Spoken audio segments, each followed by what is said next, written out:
everyone. I welcome you all to today's focus of the day session. Today we are going to talk about carbon market, and we shall be covering this particular topic in the following sequence. We shall see why it is in news right now. Then we shall understand about the carbon credits followed by the carbon markets thereafter.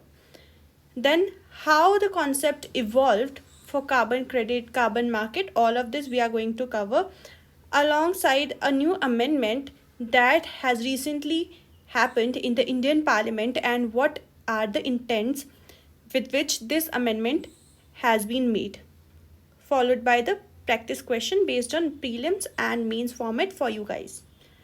So let's get to the topic. Why it news? The bill to amend the Energy Conservation Act 2001 seeks to establish a domestic carbon market and facilitate trade in carbon credits. So what does the amendment do? Amendment seeks to establish domestic carbon market in India so that carbon credits can be traded.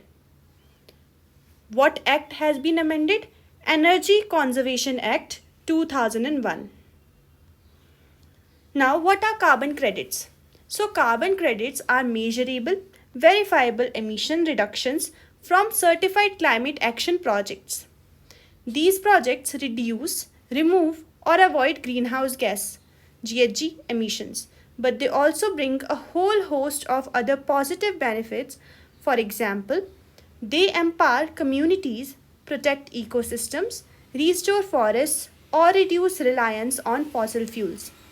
Projects must adhere to a rigorous set of criteria to pass verification by third-party agencies and a review by a panel of experts at a leading carbon offset standard.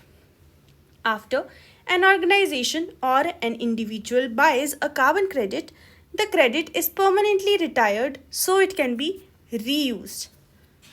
But let's understand this way how carbon credit is actually built upon. So these are two emitters, emitter A and emitter B.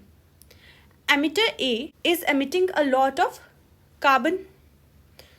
So emitter B on the other hand has involved some technologies to reduce the harmful gas emission and in fact got the procedure of production eco-friendly through various measures.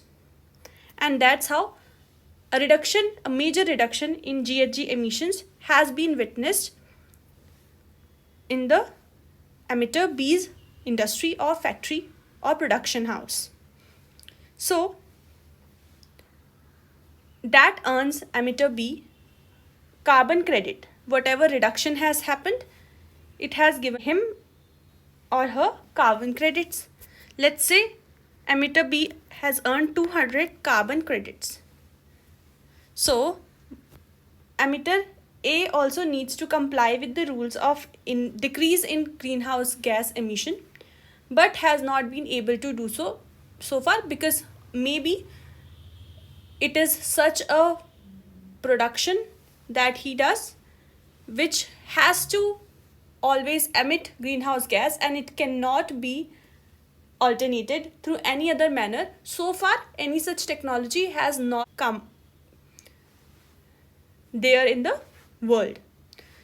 So emitter A is left with no choice. So how will he comply? What he will do is he will buy out the carbon credits from emitter B so that he could comply to the rules and his factory can go on.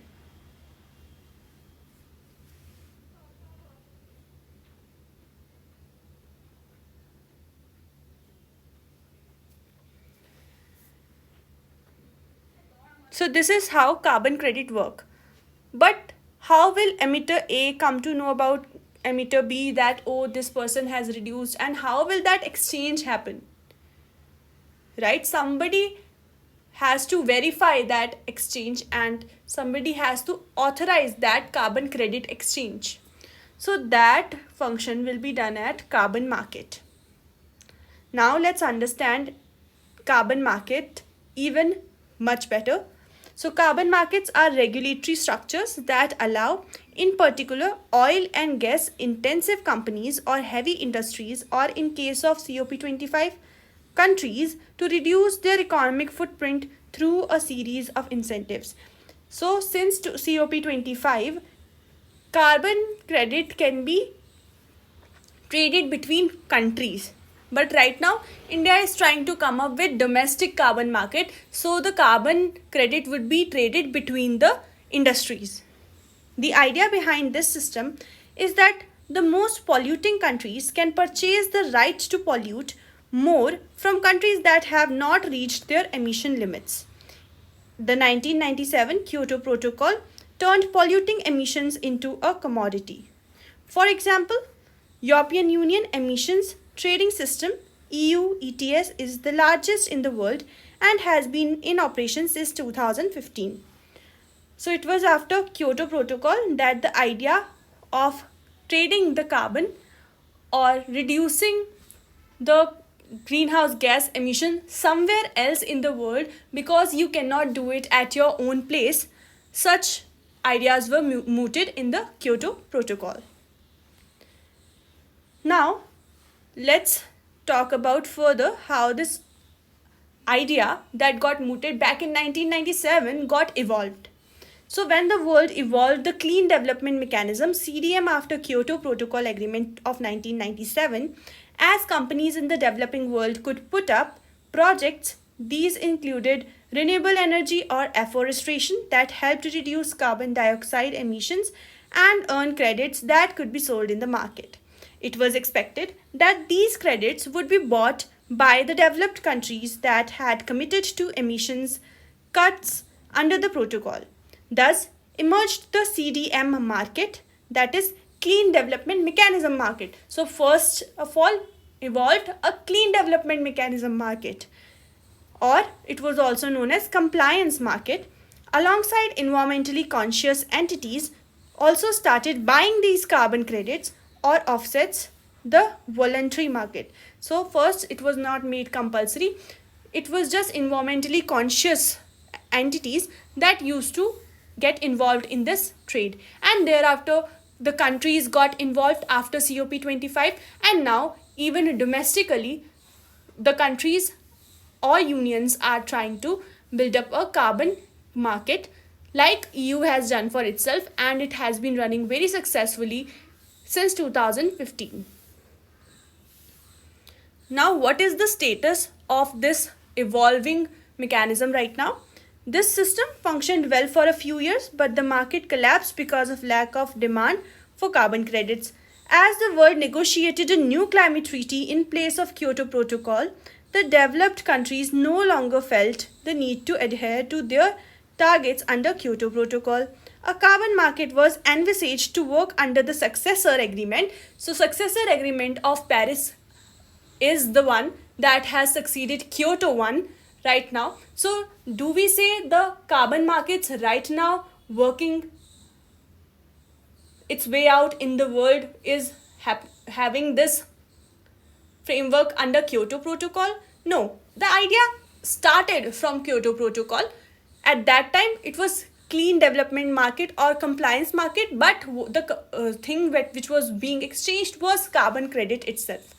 However, Paris Agreement revived the whole idea while it was collapsing after the Kyoto Protocol, because lack of demand or lack of willingness. See, it was voluntary, right? So people were not really willing, unless very environmentally conscious, to buy the carbon credits. So the successor Paris Agreement happened, but its details are still being worked out. So the world carbon market, is it working right now? Not so successfully, or not as such, but the largest one is working right now in European Union. The global successes. Domestic or regional carbon markets are already functioning in several places, most notably in Europe, where an emission trading scheme, that is ETS, works on similar principles. Industrial units in Europe have prescribed emission standards to adhere to, and they buy and sell credits based on their performance. China too has a domestic carbon market. So is India the first one to do such a thing? No. India is still trying to bring it about, but we have started taking the required steps in that direction. So what is going to be the mechanism in India? A similar scheme for incentivizing energy efficiency has been running in India already for over a decade.